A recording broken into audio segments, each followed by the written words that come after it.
Hello and welcome to yet another edition of FYI. I'm Rishika Barwa. A voluntary vehicle scrappage policy was announced in the Union Budget 2021.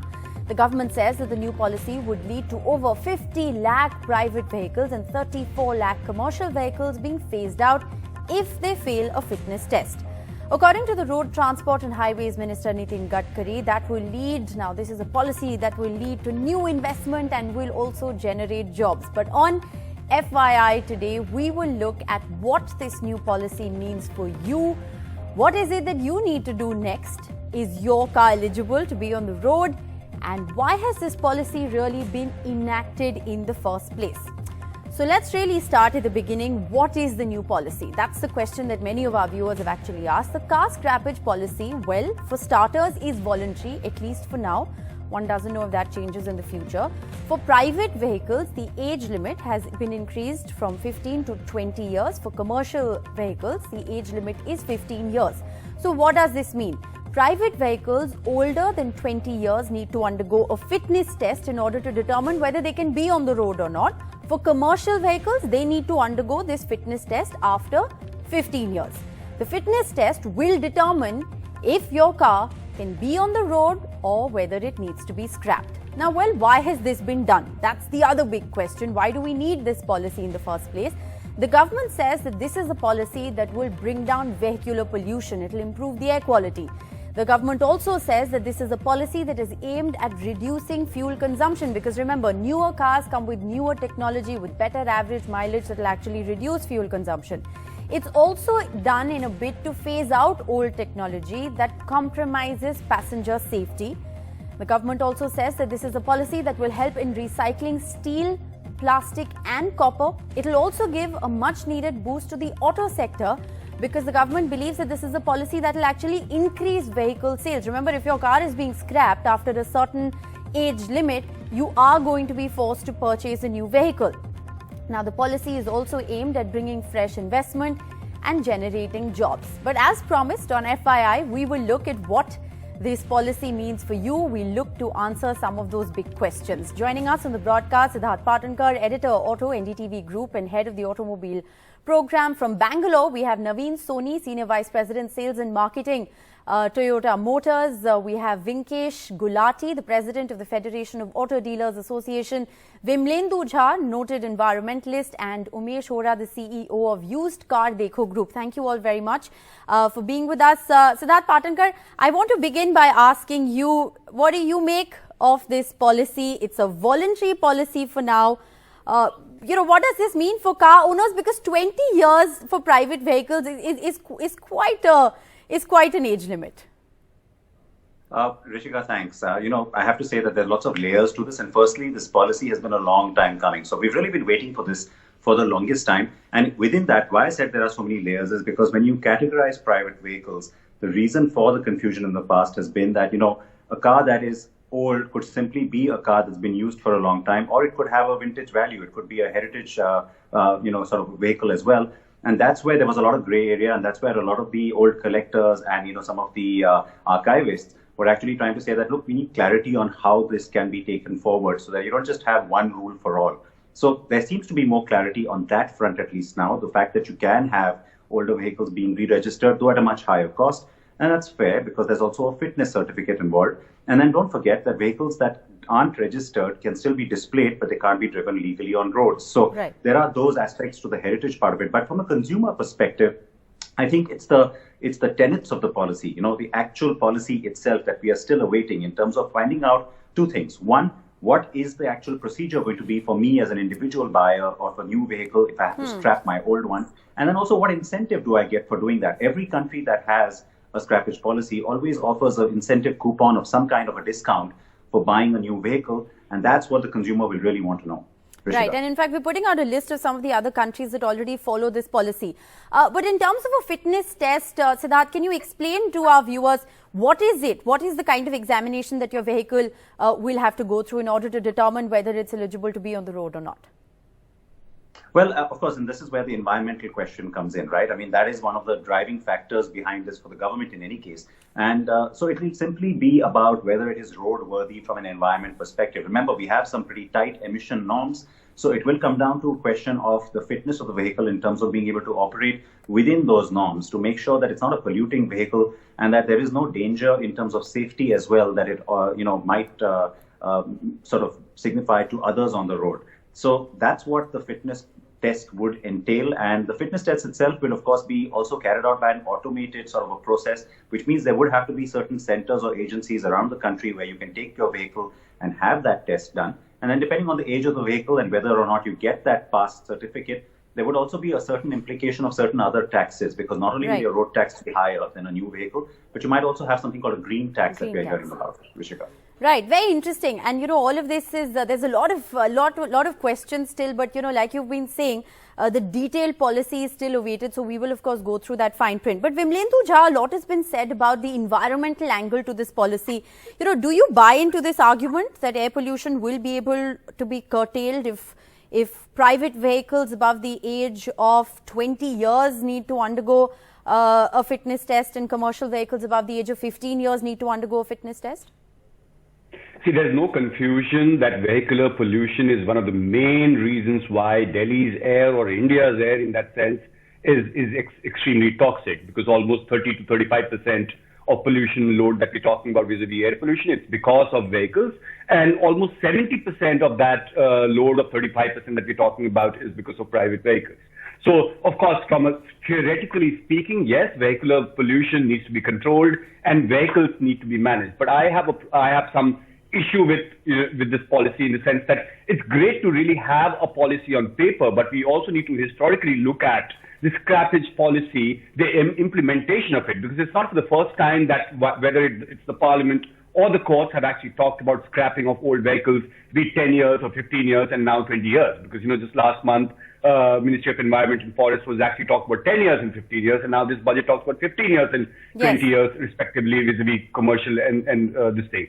But just 2 weeks ago, Delhi High Court has actually issued a notice to all the states that on paper you want to scrap the vehicles, but is there a scrapping infrastructure that you have in place? Because last several years we have actually seen that there's none. As in, this scrapping is also a very, very scientific process. That doesn't mean you dump you break down your car or your truck and you just let it decay. And that there's a missing infrastructure when we talk about scrapping in our country. Right. The other is this entire voluntary, scrapping. As in, if my vehicle pollutes, it's not about whether I want to, dispose of my vehicle or not. As in, it's the state's responsibility, and that's where enforcement becomes very, very important. And that's where the role of State Pollution Control Board, Central Pollution Control Board, Transport Department, PUC, on ground, there's no infrastructure on enforcement, governance infrastructure. So that are is we place. actually ready? It might all look great. Okay, are we actually ready on the ground to implement such a policy? That's the question that you're raising. Naveen Soni,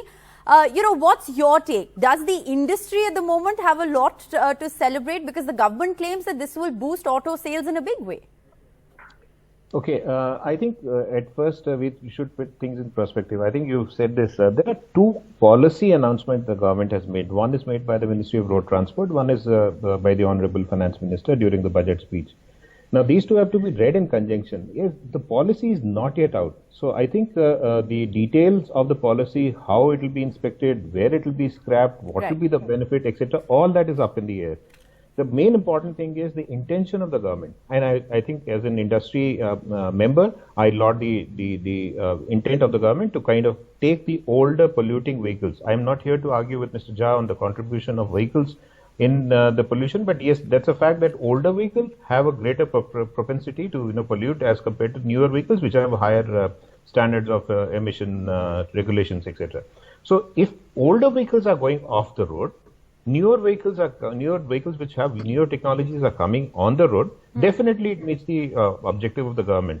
So definitely we welcome this move because this would bring in better technologies, safer technologies, and consumer enjoys the better benefits, Okay. Now, whether this has to be a carrot and stick approach in terms of, giving some benefits to, somebody who wants to get his vehicle off the road, and also give him some incentives to get the new vehicle. These are things that can be debated, and I think a well-managed policy will take into account all of this. And as we've seen in other countries, whether it is Japan or whether it is UK, all these things are existing. And vehicle makers are therefore very conscious when making vehicles. I'll just give you a very anecdotal evidence that, I was in a scrappage center in Japan a few years ago, and there was a concealed area. I said, what is this area? Why this is concealed? What is so secretive about it? There was a new vehicle which was parked there, which was being scrapped. And they see while making a vehicle, how much of it can be recycled. Right. And up to, our vehicles up to 96% what we make in India can be recycled, and we've checked it in our centers, which are there in the factory, and we can very proudly say that all of this would, kind of give the iron ore or the coppers. Very interesting, right? Yeah. Okay, that's very interesting. Umesh Hora, how does this impact the used car market? We do know that in India there's an aspirational class, and the used car market is very big. What's your assessment of this policy, therefore? So, thanks so much. Finally, the sun shines over the scrappage policy. It's no longer a dream, it's a reality now.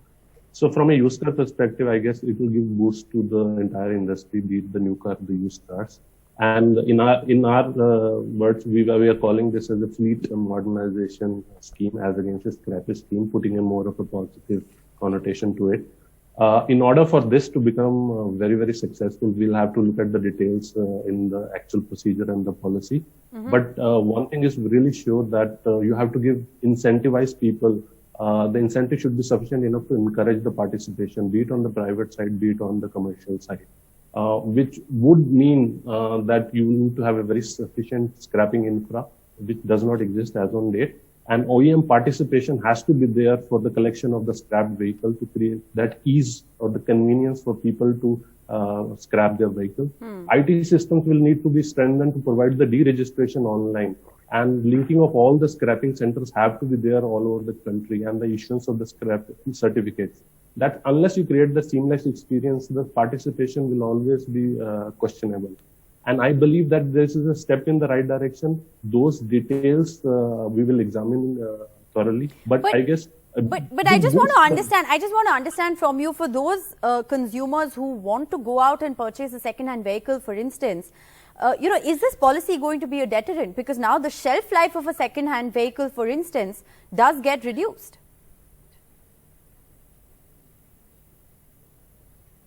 Rishika, can I come in here on that? Yeah, sure. Umesh Hora, can you? Okay, I think we've lost that line with him. Go ahead, Siddharth. I think the clarity on this is quite easy to understand, and the reason for that is that, don't forget, when it comes to emissions as well, there's always been this whole rule of how in a place like NCR you can't have vehicles that are over a certain age that can operate. That was always meant to go to the other parts of the country. So I think the consumer already gets that, and the good part here is that this will actually create a lot of transparency. A lot of this will be digitized, so therefore the access to that transparent information will be much easier. And it will also set very clear benchmarks in terms of pricing and what you would get for a car of a certain size for a certain sort of age in terms of either reselling it or even scrapping it. That becomes much easier actually for the consumer to navigate, because that clarity will help them to make their future buying decisions much more easily.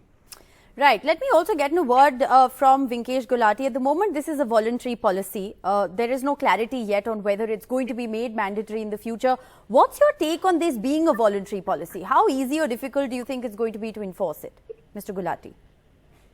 Yeah, so thanks. So practically, we have already heard the infrastructure is missing as of now in India. I feel as it is a voluntary policy, it is a good thing for us so that we can prepare till the time infra comes up, the customer starts accepting this as a policy, and we see ground reality working. Maybe in a year or two, it will become mandatory, and it will give the required effect for the environment and the required sales push what we are expecting. Okay. Naveen Soni, if I can come back to you, from a viewer's point of view, from a car buyer's point of view, do you think it will change, this policy will change the way or the parameters rather that people consider when they purchase vehicles? Will the policy be applicable to electric, to hybrid? Do we have any clarity on that yet?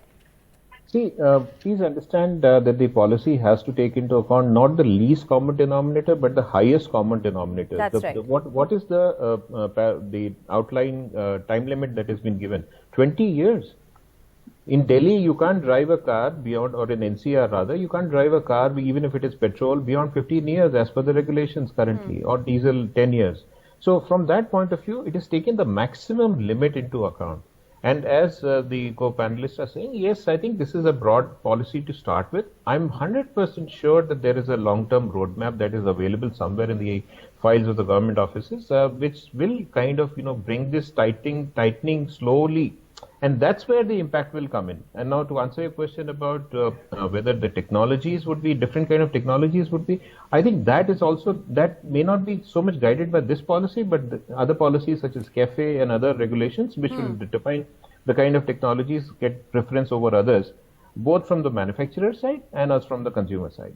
Right. So, like I said, the devil lies in the details, and those details are something that we're still awaiting at the moment. But Siddharth, what's your assessment? Do you believe that it will change the criteria that people consider when they go out to buy a car?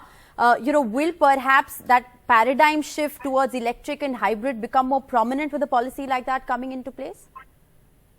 See, I think it will just create a sort of a more level playing field for manufacturers. Firstly, I agree with what Naveen said there. And, the other point here is from a consumer's perspective, as you're asking, let's not forget that, the scrappage value of a vehicle, depending on the kind of components it uses, the kind of materials used, and the percentage of those different materials, again, regardless of, the performance of that vehicle in its prime, or regardless of the features that it may boast while buying it, those values will probably be very, very similar. So there won't be much difference in terms of how much you would get to scrap your car, as it were.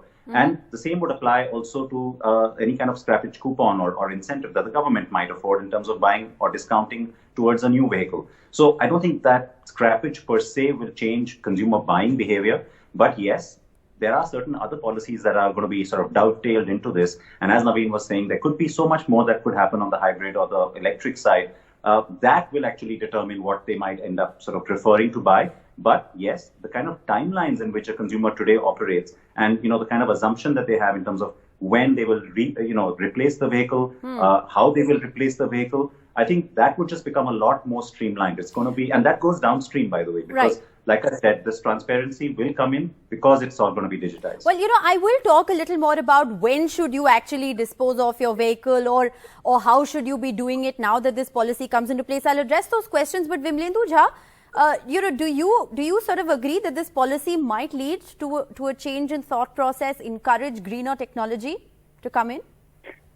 See, of course, as in, it all sounds very great, as in everything that Siddharth and everyone else has actually been talking about, that, it's a great welcome move. But yes, as being a cynical, looking at historically the data that we have in terms of whether in past we've had scrapping policy implemented on ground, whether we actually have infrastructure in place. You go to Mayapuri and you see how scrapping of cars take place. The scrapping actually ends up unauthorized or unregulated scrapping is bad for the environment. In fact, it's worse for the environment than an idle, decaying car roadside in a sense. So it all sounds very great. And, the thing is that we need to also look at that why the old policies that we've had, why did it not work? And has the government actually put in that detail in this budget sheet or in this new policy document to say, oh, well, we failed because of these 5 reasons in the past, vis-a-vis really taking these 10-year-old vehicles. Why are those, does anyone have any data in terms of those 10-year rule that we had? How many vehicles have been impounded? Hardly any. It is just an announcement, and we're trying to make sense of it, because obviously this is something that impacts,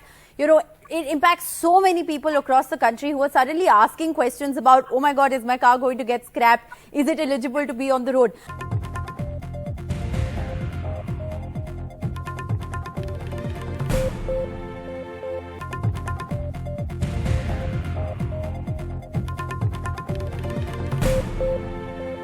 I want to now, just focus on advice to those buying and selling cars, because that's what it all really boils down to as far as our viewers are concerned. We are going to address that question just very quickly. Naveen, Soni, do you want to come in? Yeah, I think there is nothing to fear as far as if you are holding a vehicle, because as I said, it's the highest common denominator. 20 years is a long enough period for you to hold that vehicle. And if you're keeping that vehicle in good condition, there's no reason for you to believe that, that at least for the first 15 years, nobody's checking that, because for a private owner, that's the lifetime tax that you have paid. It's only after that these inspection centers will come into play, and then you'll have to get those vehicles certified or recertified to prove the roadworthiness or the safety of the vehicle is concerned. So there's nothing to be alarmed about. But yes, this is an intention of the government. It's been long coming in waiting, because Minister Gadkari has been saying this policy for over 4 years. Even in his first term as the transport minister, he's been promising this. Advice to those buying and selling. Siddharth Patankar, I'll give you the last word. All right, very quickly then. And that's exactly what people want to know, right? Now, that's where I think there's two kinds of consumers. There's the kind who's going to have like a 20-year-old BMW M3. That's a collector's item. They're going to keep that. They're probably going to be happy to pay the extra green tax or the high registration charges anyway. The kinds who, have a small car like a Santro or an Alto, don't forget that even if this scrappage policy didn't exist, even if this 20-year-old rule didn't exist, you're not getting much for that car at the end of 20 years in any case. So a fair policy would take into account a fair pricing. That would be the scrappage sort of value that you would get as a consumer. And so I think that's why, as you keep going back to those details that are pending, once we know that, and don't forget, once these scrappage centers are in place and the whole system is sort of put into place where it becomes easier for consumers to access it, I think people will very quickly fall in line and understand it. I do agree with all the other panelists, though, that policing, not just implementation, will be the big key, and especially in tier 3. Well, we've tried to sort of break down, the details of the new policy. The devil lies in those details, and as the elaborate policy comes into place, we will once again revisit this story. For now, we really hope that this show has been useful. The scrappage policy, the environmental impact, and more importantly, how it impacts you. So thank you all very much for sparing your valuable time and being with us on FYI, and thanks for watching.